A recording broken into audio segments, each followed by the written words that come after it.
There we go. From here. There we go. Got a few more coming in. Okay. So yeah, as I was saying, I'm part of the IPX family. So I'm the Pacific Northwest manager, as well as sales manager, as well as cover large territory all through Oregon, Washington, and as well as some in Northern California. We are, again, part of Fidelity National Financial, so we have the strength and the security of Fidelity. And so I just wanted to talk a little bit about today some of the basics of the 1031, what to look for if your client is either potentially doing a 1031 or if they have an investment property. So if they do have an investment property they're selling, what are some of the questions you can ask them, what you should be looking for, and what you should know ultimately to make a successful 1031.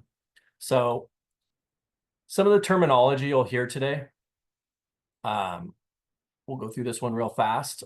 Exchangers obviously are the exchangers that will be doing the 1031. Pretty clear.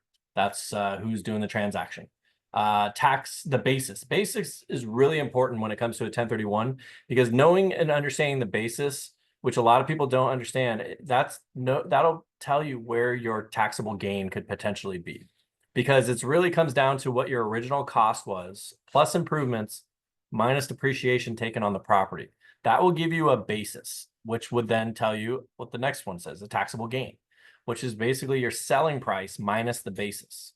So it's really important when clients are coming in to have an understanding of what their basis is, what their sale price is, and that can give you an idea of what potentially they would be taxed on. For example, if they bought a property for $100,000, they put $50,000 of improvements into it. So you take that as capital improvement. So now it's up to 150. But over the years, let's say they took $50,000 of depreciation. So that depreciation is subtracted. That gives them a basis of $100,000. If they sell tomorrow for $500,000, their gain is $400,000. So that would give you an example of how the gain works. IRS in a 1031 exchange does not care what type of loan they have.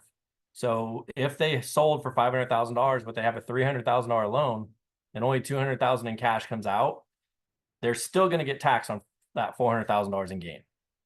So that's one thing that's always a common misconception is that people will think, well, I have a big loan, so, I'm not going to get taxed that much. That's not the case. The IRS, again, does not care what your loan amount is. They only look at what your basis is and what your sale price is.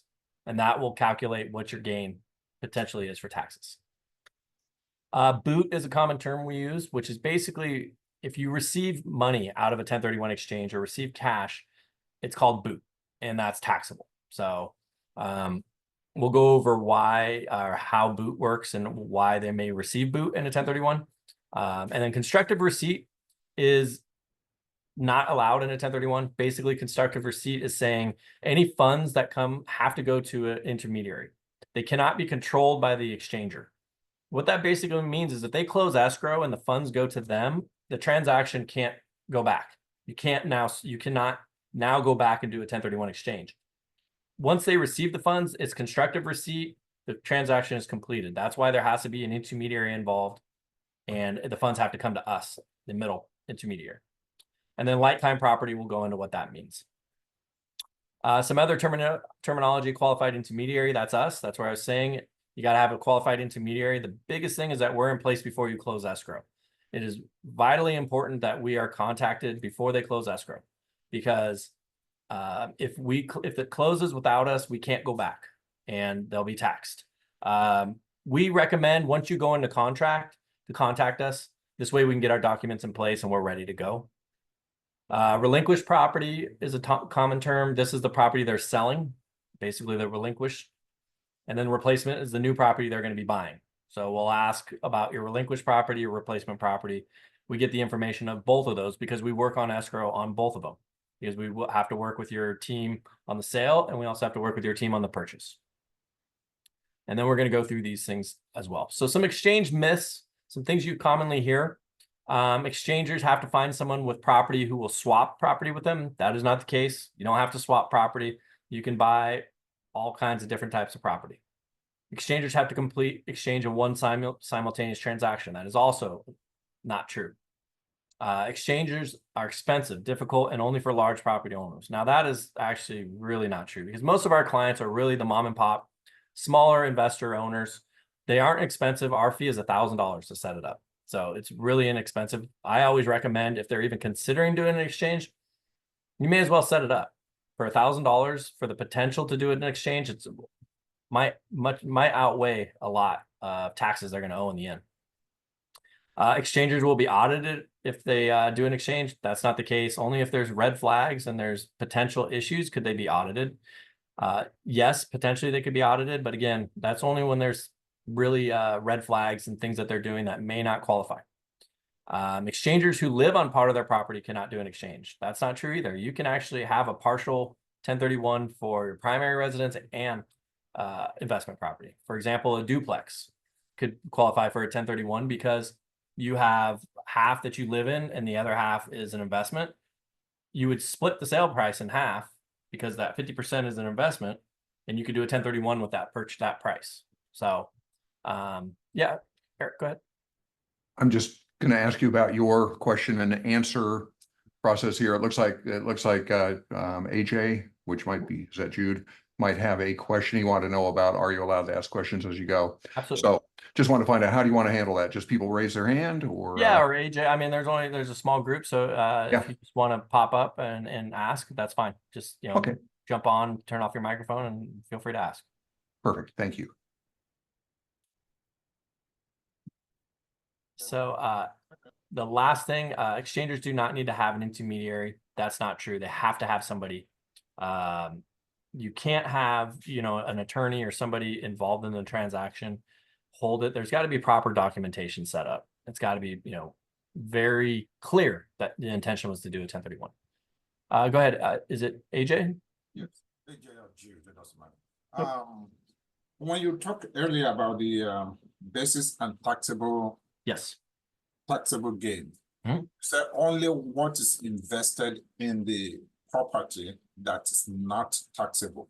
Anything above it is taxable, right? So are you saying like the amount they put down, or?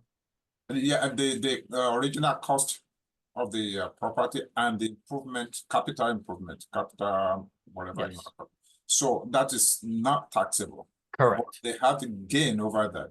But if they are using that money to do exchange, in other words, putting on a new property, are they still going to be taxed on the capital gain? On the new property? No, on the old one that they are selling. So if they're doing a 1031, we'll defer those taxes as long as you do some certain, which I'll go into, how much you need to buy, how much, what the new purchase price needs to be, how all that works. So I'll talk a little bit about how to defer all the taxes in a 1031 exchange. See if that will answer your question. Yes. Okay. Thank you. So what is a 1031 exchange at the end of the day? So it's basically a way to allow investors to sell their old property, use all the equity to purchase a new investment property. So basically reposition assets and pay no taxes. So the biggest thing you have to remember as well is this just defers taxes. So a lot of people will think, well, I'm going to get all these taxes tax-free. Well, no, that's not the case. It just defers the taxes. It does not eliminate taxes. So if you do a 1031 exchange, down the line, if you end up selling and just cashing out, you will get hit with taxes going all the way back to the very first property you exchanged.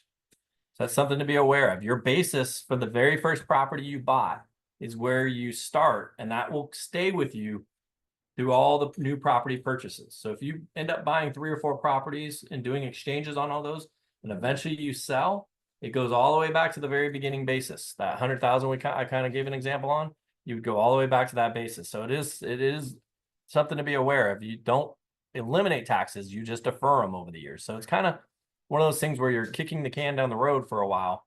But there are benefits to it right now that I'll go into of why holding on to property is more beneficial for your heirs than it is to sell it.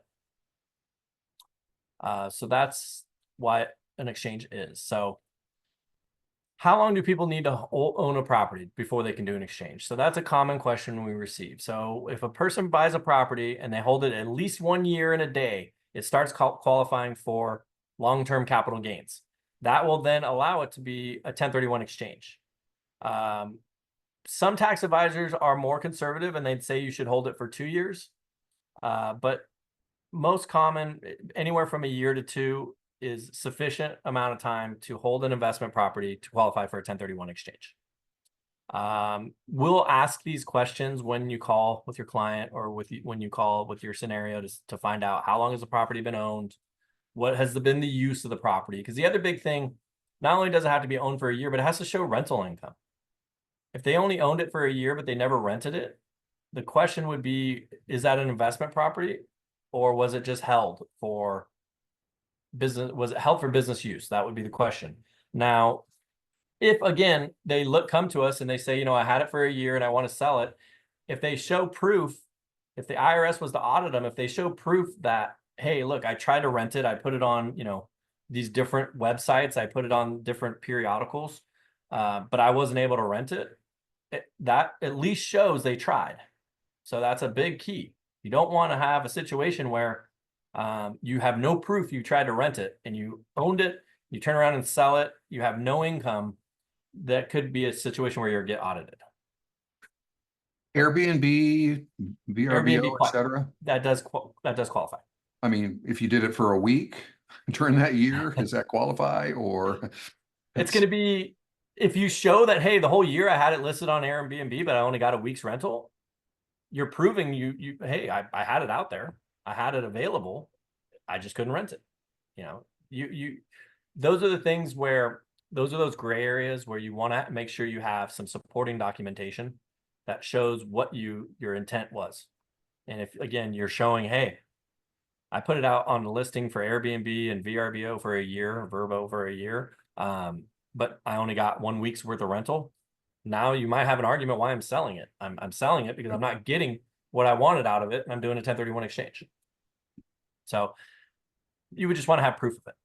So like-kind property. This is always a common question. What qualifies for a 1031 exchange? Really, any property that is held for investment qualifies for a 1031. The only things that don't qualify for an investment are primary residence and fractional interest in like a LLC or stock. So single family rentals, townhome rentals, fourplexes, duplexes, triplexes, those all, vacant land actually qualifies. That's one of those unique ones, vacant land that may not have any income. It does qualify. Multifamily, industrial, office, retail. These are all qualified properties. Fractional ownership, if you're buying in as a tenant in common or what's called the DST, which I'll talk about, those do qualify. You just cannot buy into an LLC as a partner because you're not buying into the real estate. You're buying into the interest in the LLC. That doesn't qualify. So I'll go into what is not like-kind property. So like-kind, just short, if somebody asked, does my property qualify for a 1031 exchange? Your question, because most of you guys are probably going to be dealing with like a lot of single family clients. The question is, has it been held for investment? Has it received, have you rented it? If you've rented it, yeah, it'll qualify. So what is not like-kind property? What does not qualify? So I mentioned partnership interest. If somebody comes to you and says, hey, I got this great property, you can buy into my partnership for 50% of my partnership for X amount of dollars, that doesn't qualify because it's not buying the real estate, you're buying into a partnership. Stocks, bonds, and notes don't qualify. Primary residence does not qualify. Other securities like debts,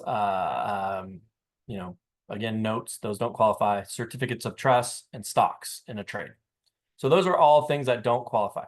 The biggest ones that we run into are either partnership interests or primary residence. Those are the two ones that do not qualify, but those are probably the most common questions we get.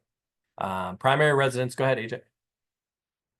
So if someone has a investment property and at some point something happened and then they converted it to their own primary, so what will happen at that situation? So if it was an investment property first and then they convert it into their primary, after 2 years of living in it as their primary, they could qualify for the 121 exclusion.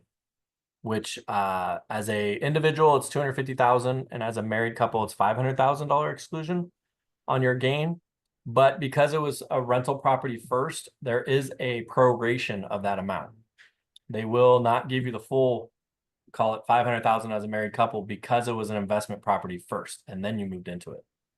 So that's something to be aware of. If it was a primary residence and then you turned it into a rental, as long as you use it as a primary 2 of the last 5 years, you can get the 121 exclusion. Does that answer your question? Yes, thank you.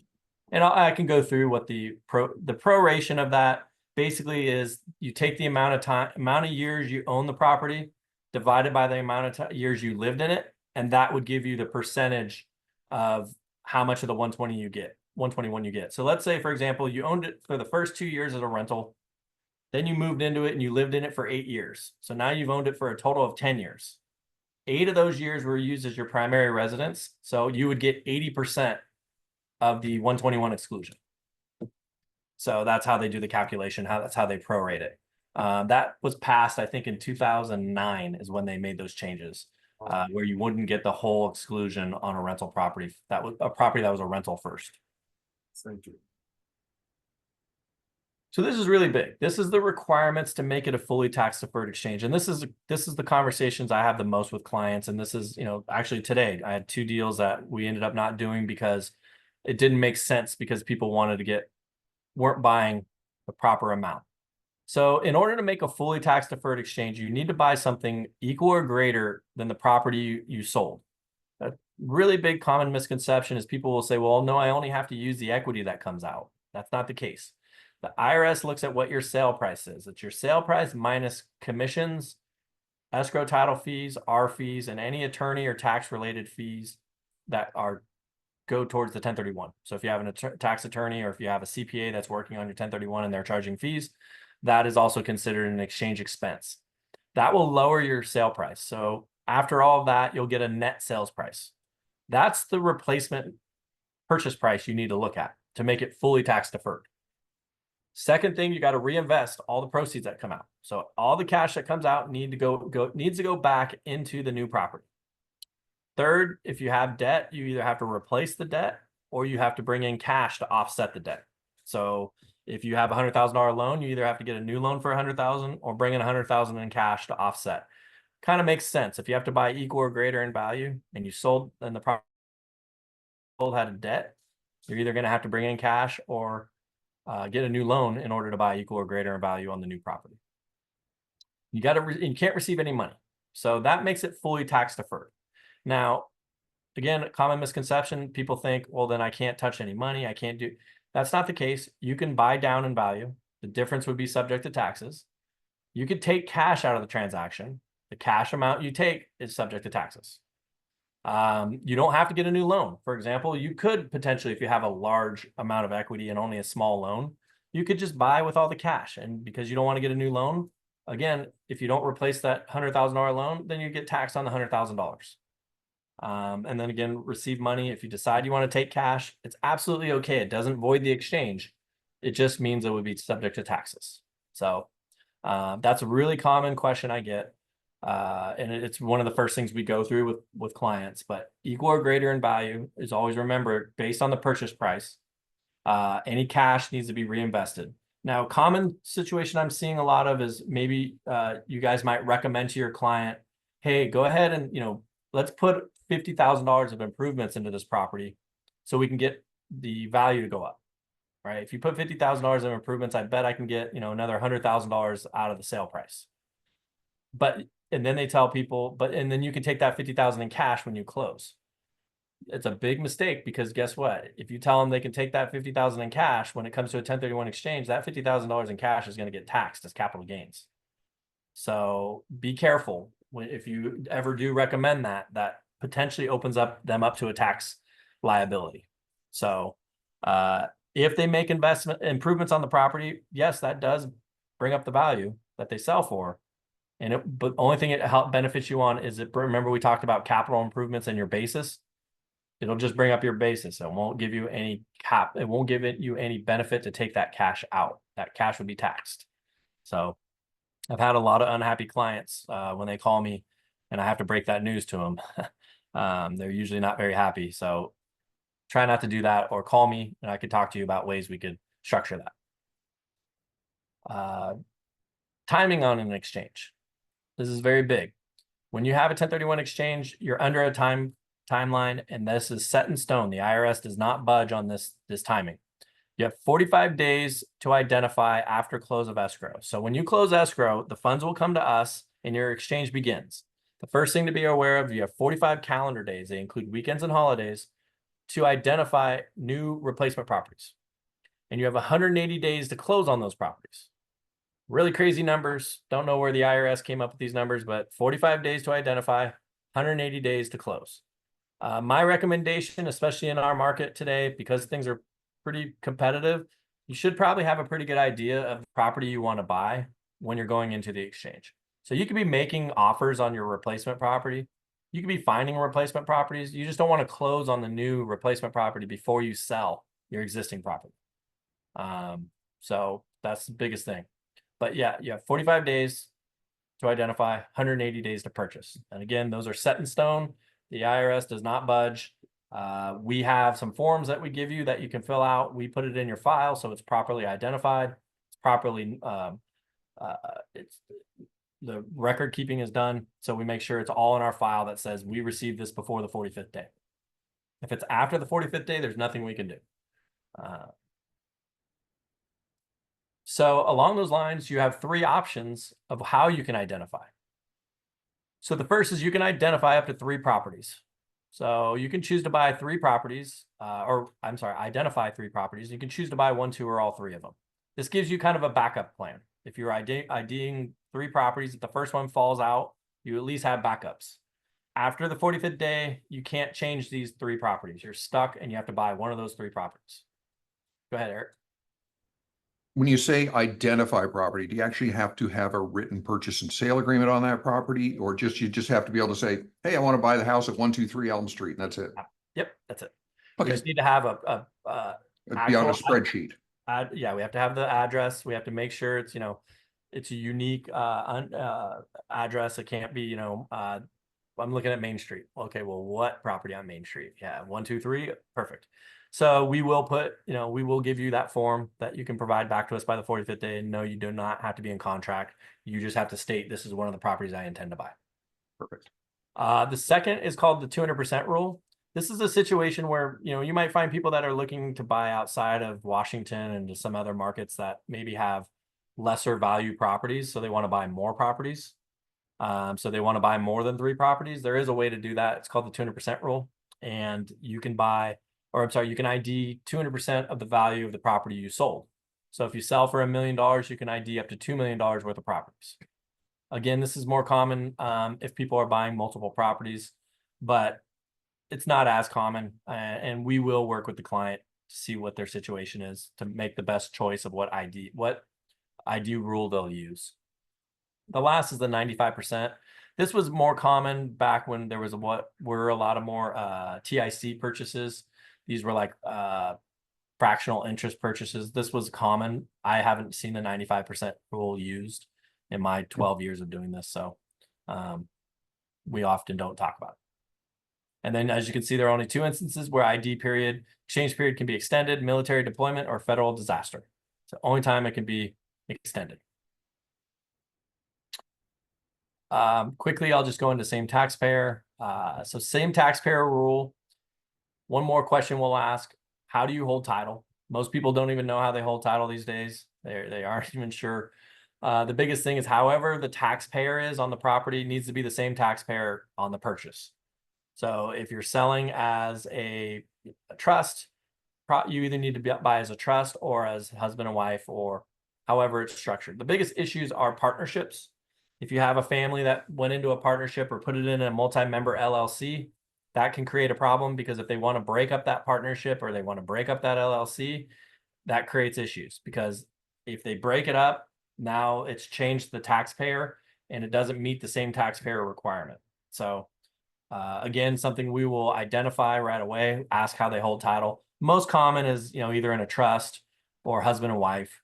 The other big issue is if it is, let's say, for example, the husband owned the property on his own. Now he's buying a new replacement property, but he wants to add his wife to the new property. If it's only in his name, there is potential because Washington's a community property state where it could affect the purchase price. And not saying we can't put her on title, but we may need to structure it in a way that satisfies the 1031 exchange equal or greater requirement. So we might have to do different than a 50-50 percentage.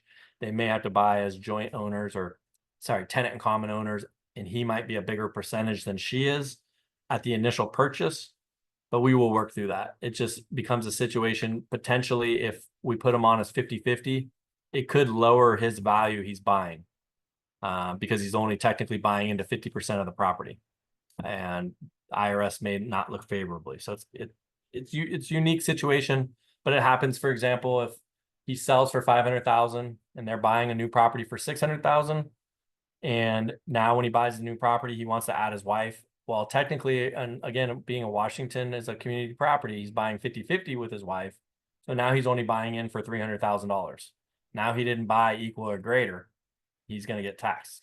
So what we would do is we would structure it as he's call it 80% owner, she's 20% owner. This way it satisfies his 500,000 and it makes it a fully tax deferred exchange. So there's ways to get around it. Again, we'll work with the clients. But the biggest thing on the same taxpayer is however they sell the property, they need to buy the property the same way.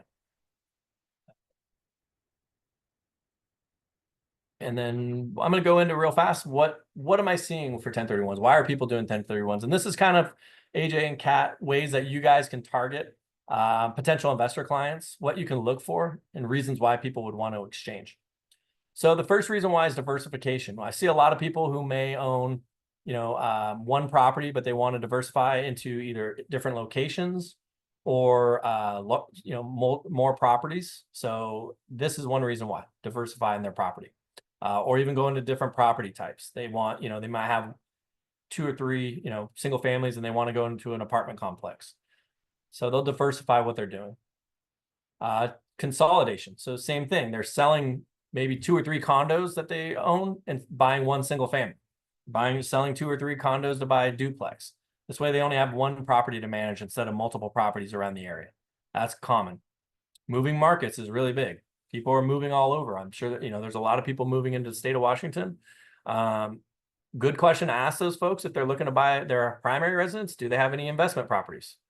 Because they may have an investment property, call it in California. And if they have an investment property in California, a lot of people like to be able to drive to their investment properties. They want to see their investment properties. They want to manage their investment properties. So they may have a property they want to do a 1031 out of that market into Washington. So people moving markets are a big potential for 1031. So big question asked, do you own any investment properties? If so, do you want to have it in this market as well? And then estate planning. This is huge. I talked to you guys earlier about how the basis stays with you over the years. The way to get rid of basis right now, there is what's called the step up in basis. If you pass away and you pass the property on to your heirs, they receive it at today's fair market value. So it gets a stepped up basis. So if my parents pass away, I inherit their house, I get it at today's fair market value, and I could sell it tomorrow and not pay any taxes on it. So right now, the way it's set up, it's better to inherit property than it is for clients to sell and cash out, to give cash to their family. So it is, a good estate planning tool because people who own investment property, maybe they want to buy their kids, maybe they're thinking, I want to sell this investment property and I want to give my kids money to buy their first house. A better idea, rather than sell that property, is, hey, why don't you exchange that property into the primary residence you want to buy for your kids? Have them pay you rent. Eventually you pass that property on to them. They get it for tax free. You just saved yourself 30% in taxes. So good questions to have, good ways to set up estate planning. Also, it's a good way, which I'll talk about next, is how you could buy maybe eventually your retirement home. Because we see a lot of people who have areas they want to retire to and they want to move into. Instead of selling a property and going out and take one of your investment properties if you have it, sell it, buy a new investment property where you want to eventually retire, rent it, and then eventually move into it. You live in it. If you pass away, you'll never pay any taxes. So it's another great way to utilize the 1031. So estate planning is big. It's a big thing going on right now. Lastly, if you have multiple heirs and they don't maybe always get along, which I see quite common, you have, brother and sister, two brothers, whatever, they don't get along. The family knows that, and they don't want to have to pass on one property to these two brothers who can't get along. Okay, well, you know what? Why don't we do an exchange? I'll buy each of them their eventual property they're going to receive. Now, when I pass, they receive their own properties. They can do whatever they want. One wants to keep his and continue to rent it. The other wants to sell his. Perfect. They each get their own choice of what they want to do. So big things to ask for clients if they have investment properties. Have you done some estate planning? What is your ultimate determination with these properties? And then how do you target the investor market? And why target the investor market? So investor clients, good reasons to target them. They're less emotional. They didn't raise their family in these houses. These are houses that they've just had as rentals. So they are not as emotional. They are more about transactions and increasing the value, as well as increasing potentially their monthly income. They are motivated buyers. I talked about a second ago. They have under a time frame. So they are motivated. They do want to make a deal. You'll get multiple transactions because you're going to get the sale of your property and you're going to get a purchase of the new property. So 1031 investor clients are great for multiple transactions. So why is now a good time? Interest rates are high. We all know that. Investors, like 1031 clients, have cash. They don't always need to get as much leverage. Most of them have a good amount of equity. So the amount that they need for a loan is not as great as a first-time buyer. So they're really good people to target. And how can we help? We do 1031 classes. We do investor classes. I'm happy to jump on a phone call with your investors just to go over it. We're a resource for you. I'm always happy to jump on a call, explain the process, explain the benefits.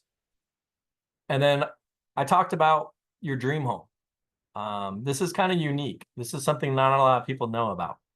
So oftentimes the clients, again, I talked about, they're sick of managing these properties. They're looking to eventually retire.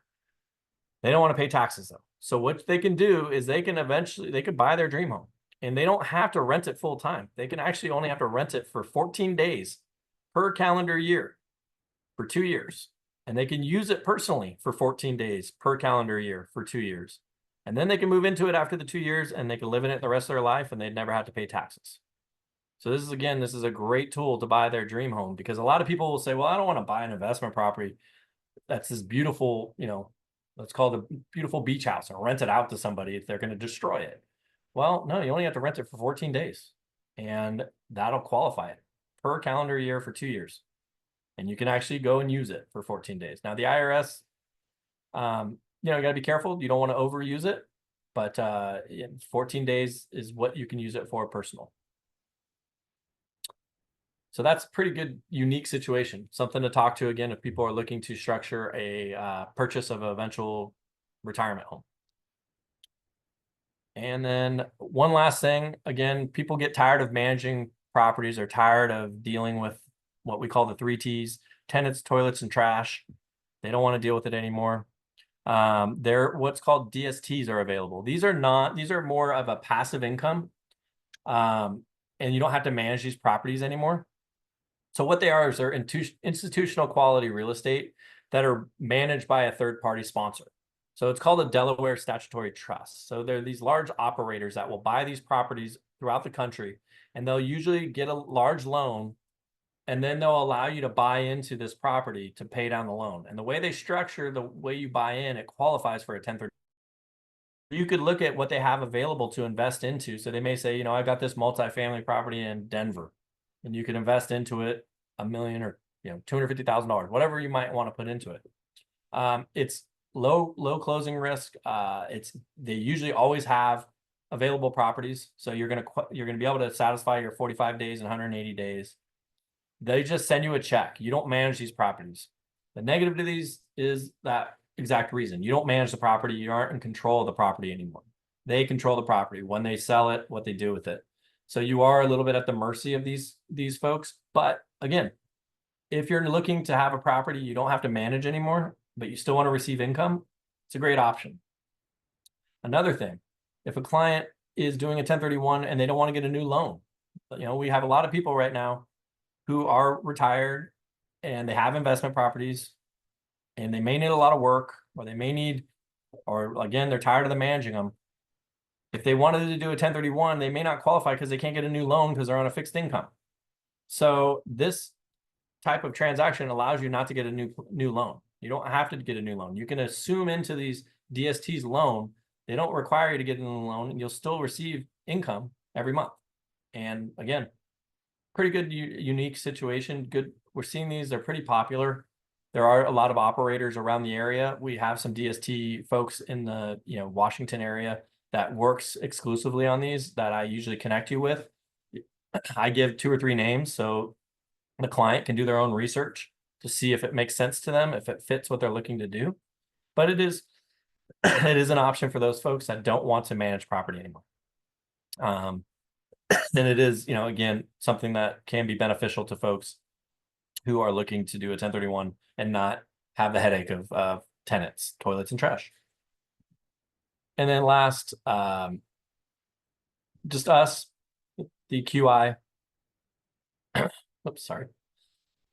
Always make sure when you're using a QI, they have the third-party performance guarantee. They have a fidelity bond. They have E&O insurance. Where are they putting your money that comes in? Those are always questions. You want to make sure if you're using a qualified intermediary. Again, we are the largest. We have the largest fidelity bond. We have the largest insurance provider out there. We put the client's funds. So what happens when they close escrow? The funds come to us. We put them in a bank account under their name, their tax ID number. So they sit at a large bank, either U.S. Bank, Citibank, City National is the other one. So we put the funds there. It's in their name. So it's an individual segregated account. They don't own they don't earn a ton of interest, but our value is not really earning interest on the money they put in there. It's saving money on the capital gains. I get a lot of calls, well, geez, I could get 5% interest if I put my money in my money market account at Bank of America. Well, unfortunately, we can't provide that kind of interest because we have to make sure the money's liquid and it's able to move it quickly. So it's really just kind of a money market checking account is what we put it in. Because if they put the money in, let's say tomorrow, and they want to move it on Thursday, we have to be able to act that quickly. Potentially, we have to be able to act to where if they move it in on tomorrow, we have to be able to send it right back out tomorrow. We are able to do that. So that's why the money is liquid. It's put into pretty basic accounts. It does earn some interest, but not a lot. So that's a little bit about us. And that's all I have. Any other questions?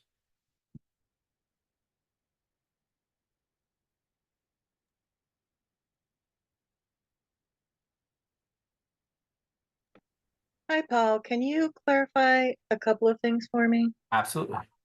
So you were talking about the line of basis, and that even though this is deferred taxes, eventually you do have to pay the taxes. Right. But if you pass away and this is inherited by your grandchildren, say, they can turn around and sell the property and not pay any of those back taxes? Correct. So the way it's structured today, there is what's called the step up in basis, right? So that's a federal rule that basically any property you inherit gets stepped up to today's fair market value, and you could sell it that next day. And so now your basis has been moved all the way up to what today's value is. So as I kind of use the example, my parents bought their property years ago for $50,000. If they sell it, or sorry, if they pass away and I inherit it tomorrow, let's call it worth $1 million. It comes to me at $1 million. So if I sell it, the basis is $1 million. If I sell it for $1 million even, I don't have any capital gains tax. So there is a big benefit right now of inheriting property over selling and cashing it out. Now, obviously, there's always complications when it comes to it between family and everything else. But yeah, if people have investment properties, it's almost better for those to be inherited than them selling them and cashing out prior to passing away. So when you say inherited basis and the step up value, what you're saying is that because of that, it allows them that much more property tax free. Yes. That is all tax free. Yes. If you inherit property, basically you're going to get it tax free. So even scenarios where husband and wife own a property and it's joint property, if the husband passes away, his 50% value gets stepped up. Wife would then potentially not owe as much taxes because that 50% got stepped up. So You say always that things. again? So if it's a husband and wife, and especially in a community property state like Washington, if they own the property 50-50, if the husband passes away, that his 50% value of the property gets stepped up. So the wife would owe less taxes if she eventually sold the property. So if she decided, you know, I don't want this property anymore, I'm going to sell it, because he passed away and she inherited that half, it got stepped up. Do they step up the whole value or just his half? Just the half in that scenario, because she's still living. If she kept the property and then eventually passed it on to her children, now they would get the whole thing stepped up. So it's something that a lot of people aren't aware of, and that's why I said estate planning is a big topic of conversation right now, and what people should do with their real estate. So if you're having a conversation with somebody that has investment property and they're talking about just selling and cashing out, you might want to ask them, have you thought about the 1031 side? Have you thought about, passing on these properties instead of selling and cashing out? And again, I'm always willing to jump on a call, go over all of this and make sure people understand the 1031, understand the options and benefits to what they're doing. I'm not pushing one way or the other for people. I'm just educating them on what their choices are. So I'm never advocating for them to sell or for them to, do something. I'm just merely here to tell them what their options are and let them make an informed decision on how they want to move forward.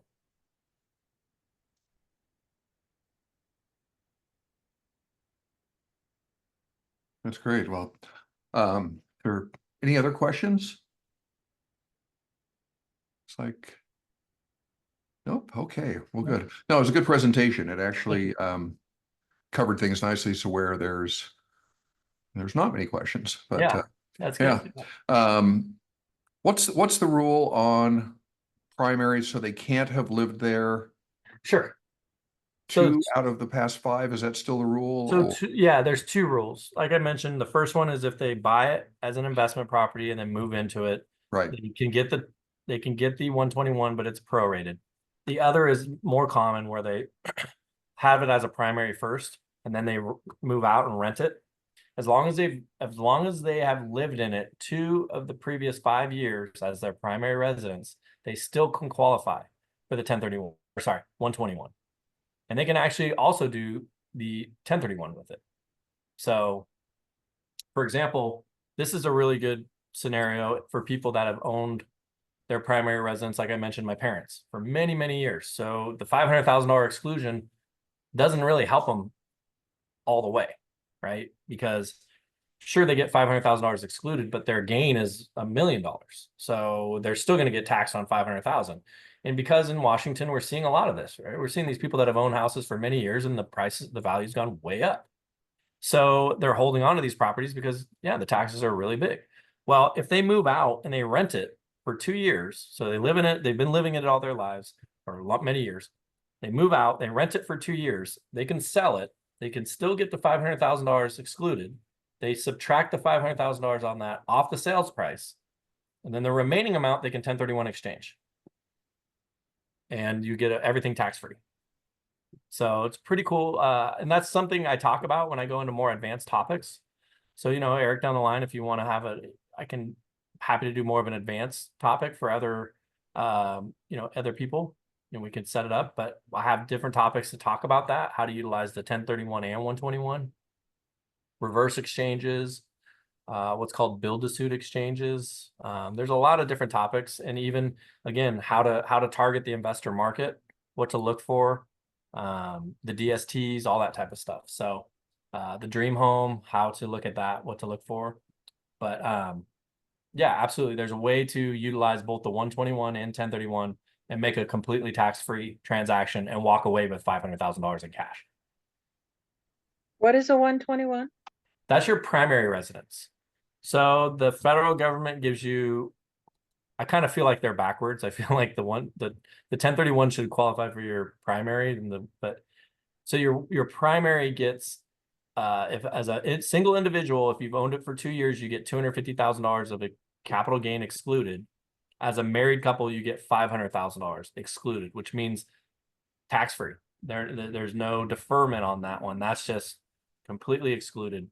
The first $500,000 of gain is money you can take. Is that on every single home you buy? I mean, is that just a one-time thing? It is on, as long as you've lived in it. You can buy, you can sell after 2 years. Okay. You know, there are some provisions now that don't allow you, because there was some time there where people were buying a house, living in it for 2 years, selling it, buying a house, living in it for 2 years. There are some certain stipulations you have to meet, but yeah, for the most part, if you live in a house for 2 years, it qualifies for the exclusion. Perfect. So it's a good benefit to homeowners. Again, you can walk away with $500,000 tax-free. Very good. Well, Paul, I really appreciate you doing this for us Absolutely. today. And Very Yeah. informative. Great. yeah, anybody on the call, if you email me afterwards, and when I get the slideshow from Paul, I'll send it over to you if you'd like, and I'll be posting the video on our YouTube channel if you want to watch it again or anything like that. So anyway, no, again, Paul, thank you so much, and I appreciate I it. really do you. appreciate your time. Yeah, and anytime you guys have questions, feel free to give me a call. Yeah, thank you Excellent. very Thanks, much. sir. Have a great Thank you, day. guys. You too. Bye now.